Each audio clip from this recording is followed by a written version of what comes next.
ముఖ్యమంత్రి గారు ఏం మాట్లాడుతుండు? 5 పాలసీలు 4 క్లస్టర్లు. ఏం పాలసీలు? పరిశ్రమలు, పెట్టుబడిదారులు వీళ్ళ గురించి ఆలోచిస్తాడు. ఏ పారిశ్రామికవేత్త, ఏ పెట్టుబడిదారి మీ దగ్గరకు వచ్చి అప్లికేషన్ పెట్టుకున్నారు, మా గురించి ఆలోచించండి అని ఎవడన్నా అడిగిండా?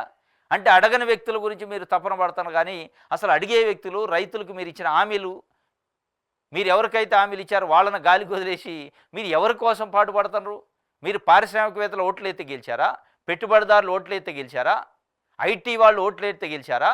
లేదా ప్రజలు వేస్తే గెలిచారా? రైతులు వేస్తే గెలిచారా? మహిళలు వేస్తే గెలిచారా? మీరు ఎవరికి హామీ ఇచ్చింది? మహిళలకి, రైతులకి, బీసీలకి, ఎస్సీలకి, ఎస్టీలకి, మైనార్టీలకి ఇచ్చారు. అనేక రకాల హామీలు. ఓట్లు వేయించుకున్నారు.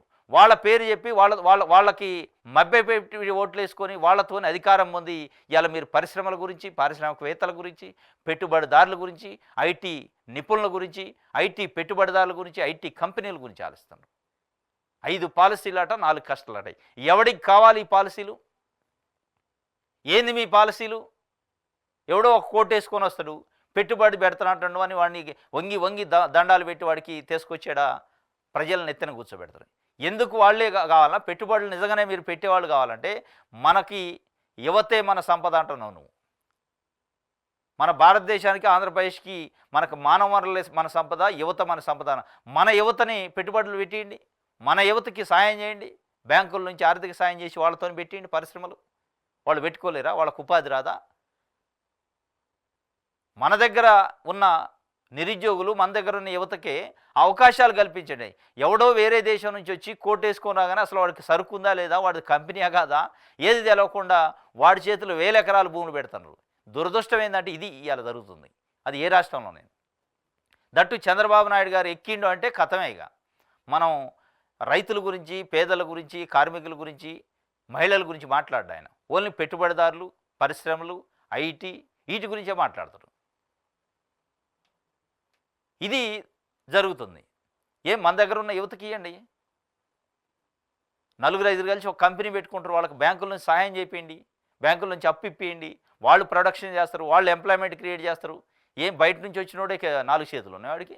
మన దగ్గర వాళ్ళకి స్కిల్ లేదా?